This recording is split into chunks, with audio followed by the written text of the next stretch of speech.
So Heinrich Hertz discovered radio waves in November 1886 by becoming the first person to transmit and receive control radio waves.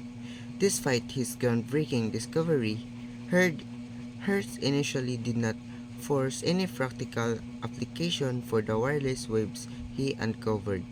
His primary focus was to verify the accuracy of James Clerk Maxwell's theory of electromagnetism formulated in 1864. Hertz's interest in proving Maxwell's theory began in 1879 when he was a 22 years old student in Berlin. However, he postponed this pursuit due to its complexity and his doctoral studies in 1883. After securing a lecturing position, he revisits Maxwell's theory and extensively studied it, culminating in a well-received paper that mathematically reworked the theory. Upon moving to the University of Karlsruhe as a full professor of experimental physics in 1885, Hertz decided it was time to experimentally validate Maxwell's theory. In October 1886, an electrical spark he observed sparked his curiosity, leading him to delve into the exploration of radio waves. This pivotal moment set in motion a series of experiments that ultimately revolutionized the world through the discovery of radio waves. Heinrich Hertz discovered radio waves through an experiment involving raised spirals where he observed sparks flying between small metal balls while demonstrating the raised spirals to students. These spirals generated electric spark through magnetic induction which occurred between spark gaps in circuits. Hertz's interest was piqued by these sparks, leading him to experiment further by using an induction coil to generate them. An induction coil, similar to those found in a car's spark plugs, converts low voltage direct current from a battery into high voltage alternating current.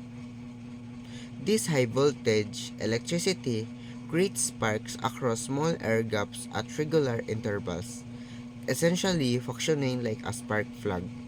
Heinrich Hertz conducted experiments with an apparatus that includes a secondary spark gap connected to the main spark gap, using an induction coil to produce high voltage alternating current electricity. By observing the sparks generated at the main spark gap, he noticed corresponding spark occurring at the secondary gap, termed side spark between points A and B in the circuit diagram. Hertz experimented with varying the connection point C on the side circuit and discovered that aligning the lengths of wires CA and CB prevented the production of side sparks. This observation led him to infer that voltage waves traveled separately through the wire along paths CE and CV, indicating that the electrical waves were in phase when the distances were equal, preventing spark generation. Hertz concluded that spark could only occur when there was a significant voltage difference between points A and B, highlighting the importance of phase alignment and voltage differentials in the generation of sparks in his testing circuit. This experimentation and analysis were instrumental in Hertz's understanding of electromagnetic waves and his subsequent discovery of radio waves. Heinrich Hertz's experiments involved observing the behavior of voltage waves in relation to the distance CE and CV in his circuit setup. When CE and CV were equal, as depicted in Figure 4, the voltage waves reached the spark gap in phase with each other, resulting in no voltage difference between points A and B, preventing sparks from jumping over the gap. In contrast, when Ca and Cb were unequal, as shown in Figure 4, the voltage waves reached the spark gap out of phase, leading to a voltage difference between A and B, allowing spark to jump over the gap. Continuing his investigations, Hertz discovered that the sparking at the main gap produced regular and predictable electrical waves within the circuit.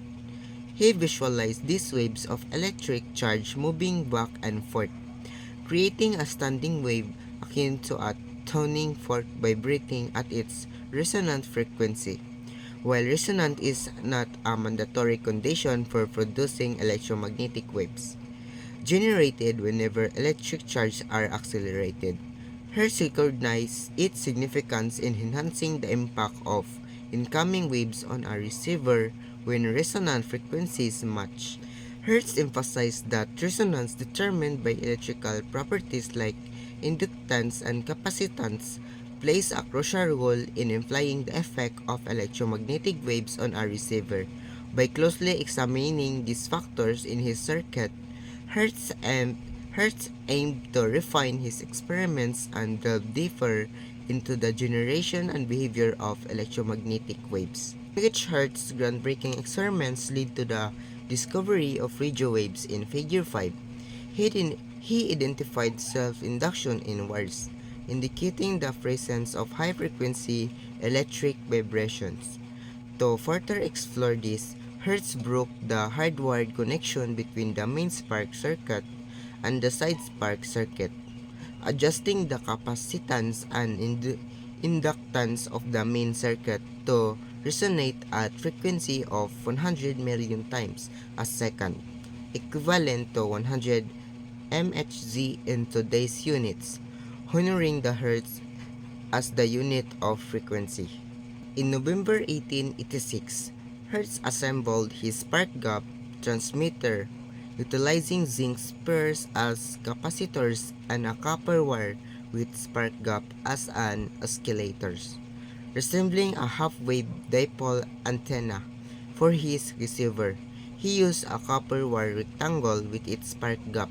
By applying high voltage AC electricity to the transmitter central spark gap, sparks were generated inducing electrical current pulse in the copper wires and producing electromagnetic waves, known as radio waves, as predicted by Maxwell theory.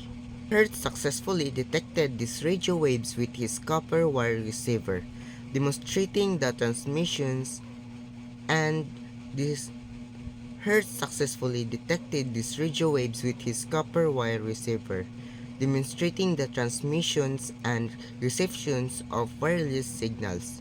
Despite not fully grasping the practical implication of his discovery at that time, Hertz's work laid the foundation for wireless communication.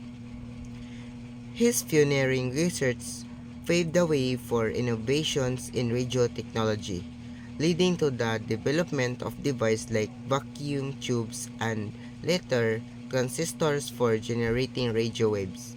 The impact of Hertz's discovery is evident in the widespread use of radio waves in modern technologies such as radio,